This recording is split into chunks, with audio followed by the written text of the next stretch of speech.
राधे राधे दोस्तों। एक बंजारा और उसकी पत्नी कमाने के लिए अपने राज्य से दूसरे राज्य में जा रहे थे।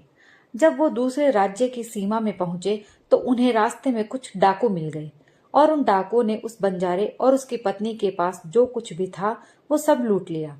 और इस तरह बंजारा और उसकी पत्नी को डाकुओं ने भिखारी बना दिया। इसके बाद डाकुओं का गिरोह वहां से चला गया। लेकिन बंजारा और उसकी पत्नी लूटने के बाद चिंता में पड़ गए और सोचने लगे कि आगे क्या किया जाए। एक अनजान शहर में दोनों का बुरा हाल हो गया, क्योंकि अनजान शहर में पैसा ही सब कुछ होता है। बंजारा अपनी पत्नी को लेकर अनजान शहर की तरफ बढ़ने लगा।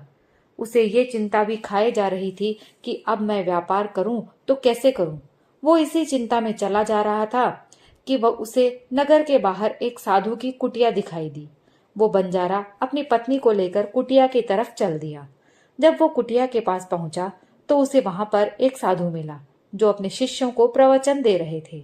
साधु को देखकर बंजारा सोचने लगा, क्यों ना साधु को अपनी समस्या बताऊं, शायद ये मेरी समस्या का कुछ समाधान कर दें। ऐसा विचार करके वो साधु महात्मा के पास पहुंच गया और बहुत ही विनम्र स्वर में उसने अपनी समस्या महात्मा जी को बताई और कहने लगा, महाराज, डाकुओं ने हमारा सब कुछ लूट लिया। अब व्यापार करने के लिए हमारे पास कुछ भी नहीं है। यदि आप किसी तरह मेरी पत्नी को किसी सेठ के पास गिरवी रखवा कर मुझे कुछ पैसे दिलवा दो तो आपकी बड़ी कृपा होगी। जब साधु ने बंजारे की बात सुनी तो साधु को उस व्यापारी पर दया आ गई। साधु ने अपने परिचित सेठ के बारे में बताए और उसके पास भेज दिया। बंजारा अपनी पत्नी को लेकर उस सेठ के पास पहुंच गया और सेठ से हाथ जोड़कर कहने लगा, सेठ जी, मुझे कुछ पैसों की आवश्यकता है। मेरे पास गिरवी रखने के लिए और तो कुछ नहीं है, बस मेरी पत्नी है।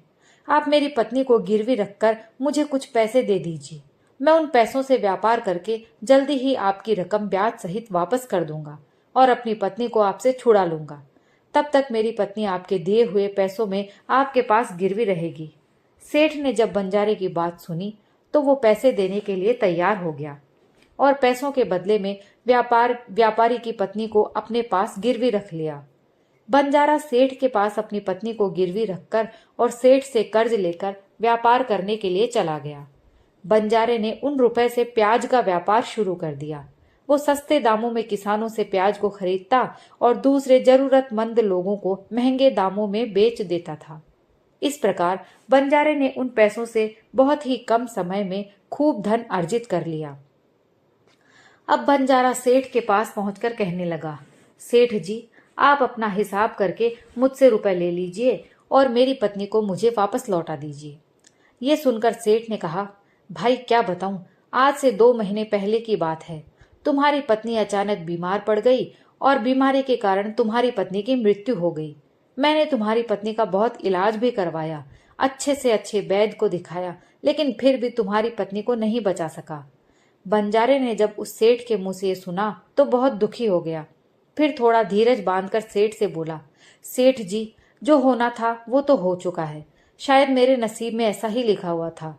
वो मेरे साथ रहती तब भी आयु पूरी होने पर उसे मरना ही पड़ता। होनी को कौन टाल सकता है।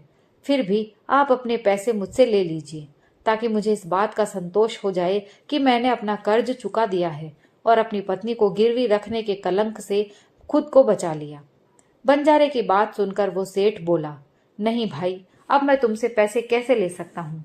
जब मैं तुम्हारी अमानत ही तुम्हें नहीं लौटा सकता तो अपना कर्ज वापस लेने का मुझे कोई हक नहीं है। बंजारे ने बार बार सेठ से अपना कर्ज वापस लेने का आग्रह किया, परंतु सेठ नहीं माना। फिर उदास भाव से बंजारा वहां से निकला तो रास्ते में फिर उसी स्थान पर पहुंच गया जहां पर उन्हें साधु महात्मा पहली बार मिला था। हमेशा की तरह साधु महात्मा चबूतरे पर बैठे हुए अपने शिष्यों को प्रवचन दे रहे थे। बंजारा भी मन की शांति के लिए वहीं जाकर बैठ गया और साधु महात्मा के प्रवचन सुनने लगा।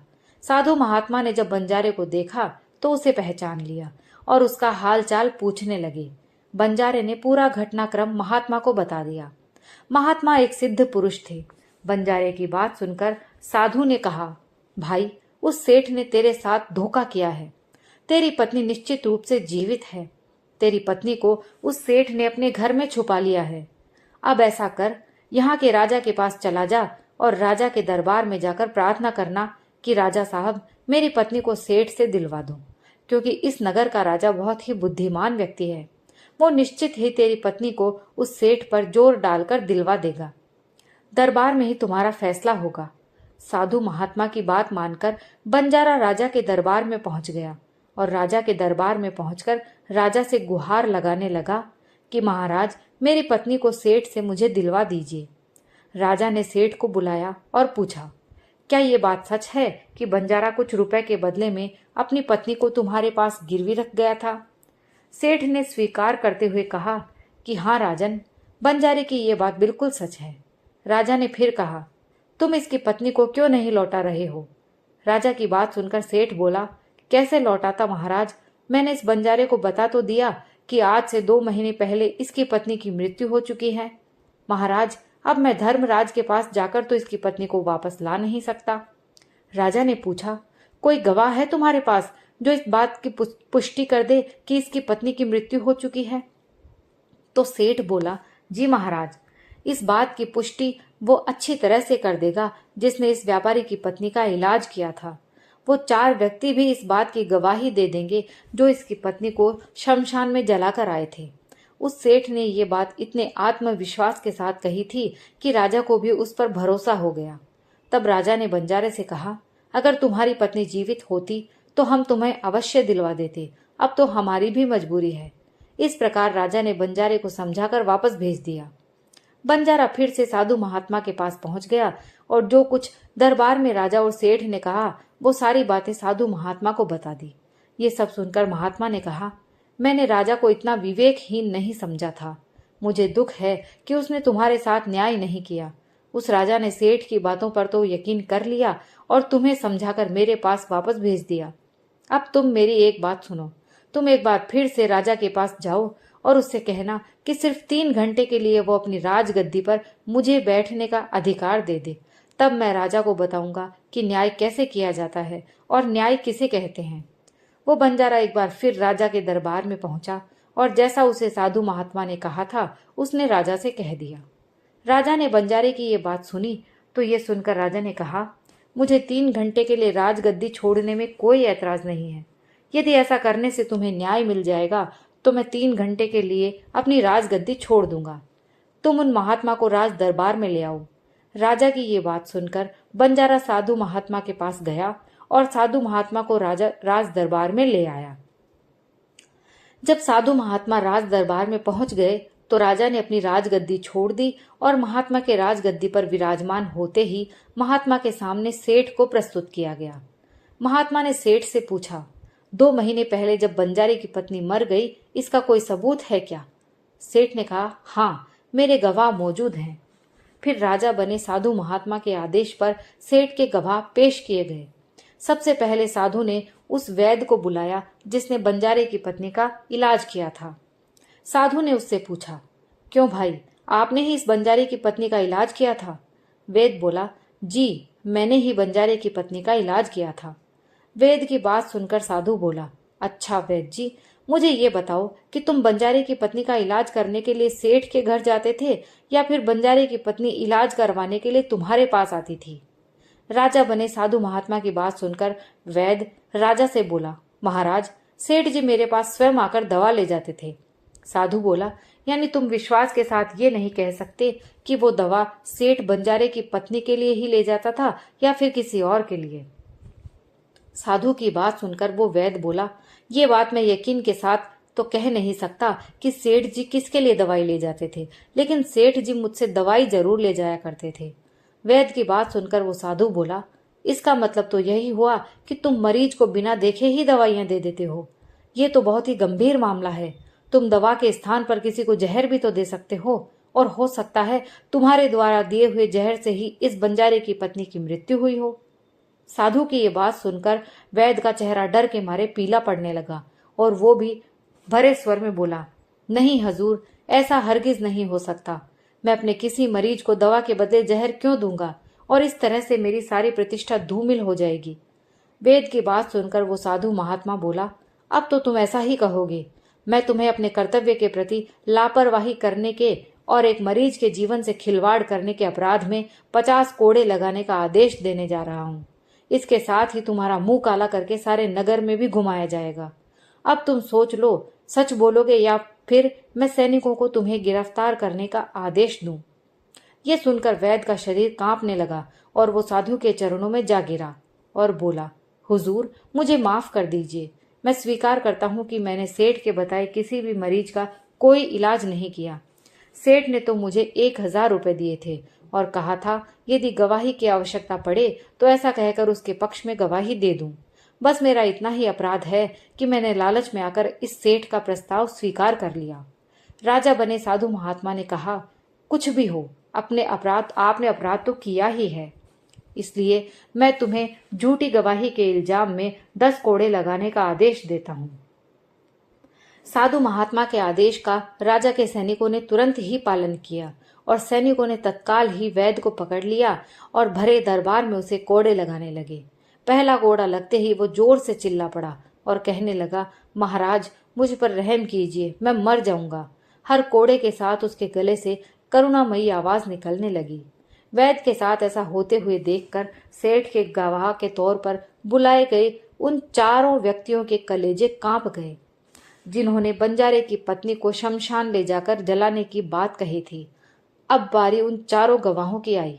साधु महात्मा ने उनसे पूछा कि तुम लोगों का कहना है कि तुम चारों ने इस बंजारे की पत्नी का शव ले जाकर शमशान में उसे जलाकर आए थे। मुझे ये बताओ कि अंतिम संस्कार से पहले जब मृत शरीर को स्नान कराया जाता है, फिर उसे कफन में लपेटकर धरती पर रखा जाता है। स्नान के दौरान क्या तुमने उस स्त्री का मृत शरीर देखा था? ये सुनकर उस सेठ के चारों गवाह कहने लगे, नहीं हुजूर, उसका मृत शरीर तो हमने देखा ही नहीं था। जब सेठ जी ने अर्थी तैयार कर ली थी, उसके बाद ही हम उसे शमशान में ले गए और उसे जलाकर आए। उन चारों गवाहों की बात सुनकर वो साधु महात्मा बोला, और तुमने ये जानना भी उचित नहीं समझा था कि उस अर्थी में कोई मृत मनुष्य लेटा है या कोई जीवित व्यक्ति? कहीं ऐसा तो नहीं किसी जहरीले पदार्थ से बेहोश व्यक्ति को उस अर्थी में लेटा हो और उसे तुम शमशान में ले जाकर जलाए हो? ये तो एक बहुत ही गंभीर अपराध है। इसके लिए तुम लोगों को मृत्यु दंड की भी सजा दी जा सकती है। वो चारों गवाह वैद्य की पिटाई देखकर पहले ही भयभीत थे। जब उन्होंने साधु महात्मा के मुख से मृत्यु दंड की बात सुनी तो उन सभी के हाथ पांव मानो बिल्कुल ही ठंडे पड़ गए हों। जैसे ही साधु महात्मा ने सेठ की तरफ देखा तो सेठ का चेहरा बाहर से काला पड़ गया था। साधु ने सेठ से कहा, सेठ जी, तुम्हारे 5 गवाहों की तो पहले ही हवा निकल गई है। अब तुम बताओ कि किसी की इच्छा के विपरीत किसी की पत्नी को जबरदस्ती घर में रखने के अपराध में तुम्हें कौन सी सजा पाना पसंद करोगे? साधु महात्मा की बात सुनकर सेठ का चेहरा एकदम से सफेद पड़ गया। उसके मुंह से कोई बोल नहीं निकल सका। राजा बने साधु ने कहा, इससे पहले कि मैं तुम्हें 10 साल की कठोर कारावास की सजा दे दूं, अभी भी समय है कि तुम इस बंजारे की पत्नी को दरबार में हाजिर करो। सजा के डर से सेठ ने तुरंत अपने सेवकों को घर भेजकर बंजारे की पत्नी को दरबार में प्रस्तुत कर दिया। साधु ने बंजारे को उसकी पत्नी सौंप दी और सेठ को झूठी गवाही के अपराध में 5 महीने के कैद की सजा सुना दी। उन चारों गवाहों को 100 कोड़े मारने की सजा दे दी जिन्होंने बंजारे की पत्नी का शव शमशान में ले जाने की झूठी गवाही दी थी। ये देखकर राजा चकित रह गया और साधु के सामने हाथ जोड़कर बोला, महात्मा जी, आप धन्य हैं। आपने मुझे सिखा दिया कि न्याय कैसे किया जाता है। राजा की बात सुनकर साधु महात्मा बोला, राजन, मेरी 3 बातें सदैव याद रखना कि कभी भी इन 3 स्थानों पर अपनी पत्नी को अकेला छोड़कर नहीं जाना चाहिए। पहला स्थान, अगर आपकी पत्नी बीमार पड़ जाए तो ऐसी स्थिति में कभी भी उसको बीमारी में अकेला छोड़कर नहीं जाना चाहिए, क्योंकि जब कोई मनुष्य किसी स्त्री से विवाह करता है तो विवाह के समय वचन देता है कि मैं तेरे सुख दुख में तेरे साथ रहूंगा। इसलिए बीमारी की हालत में उसके साथ सदैव बने रहिए और उसकी देखभाल करिए। जिस तरीके से पत्नी अपने पति की सेवा करती है, इस तरह से पति का भी कर्तव्य बनता है कि अपनी पत्नी की सेवा में हमेशा तत्पर रहे। यह आपका कर्तव्य है और आपके सुखी जीवन का मंत्र भी है। दूसरा स्थान, अगर आपकी पत्नी पर कोई झूठा लांछन लगाता है तो ऐसी स्थिति में सदैव तुम्हें उसके साथ खड़े रहना चाहिए, क्योंकि एक लड़की अपने माता पिता का घर इसी आस में छोड़कर आती है कि मेरा पति मेरी भावनाओं को समझेगा और हर परिस्थिति में मेरा साथ देगा। इसलिए दुनिया वाले उस पर कोई झूठा दोष लगा रहे हैं तो आपको अपनी अर्धांगिनी के साथ खड़े रहना चाहिए। ऐसे समय में उसको कभी भी अकेला नहीं छोड़ना चाहिए। तीसरा स्थान, कभी भी अपनी पत्नी को पराये पुरुषों के पास नहीं छोड़ना चाहिए, चाहे वो आपका मित्र हो, चाहे आपका कोई रिश्तेदार हो और चाहे आपका कोई सगा भाई ही क्यों ना हो। किसी भी परिस्थिति में अपनी पत्नी को किसी अन्य पुरुष के साथ अकेला नहीं छोड़ना चाहिए, क्योंकि आज के समय में किसी का कुछ पता नहीं कौन कब और किसके साथ दगा कर दे। इसलिए कभी भी भूल कर अपनी पत्नी को किसी पराये पुरुष के साथ अकेला नहीं छोड़ना चाहिए। दोस्तों, ये कहानी यहीं समाप्त होती है। अगर आपको कहानी पसंद आई हो, इससे आपको कुछ शिक्षा मिली हो, तो प्लीज कहानी को लाइक कीजिए और शेयर जरूर कीजिए। कमेंट करके मुझे जरूर बताइए। और अगर आप मेरे चैनल पर नए हैं तो प्लीज चैनल को सब्सक्राइब जरूर कर लीजिए। मैं रोज आपके लिए ऐसी ही अच्छी और शिक्षाप्रद कहानियां लेकर आती हूँ। कहानी सुनने के लिए आप सभी का बहुत बहुत धन्यवाद।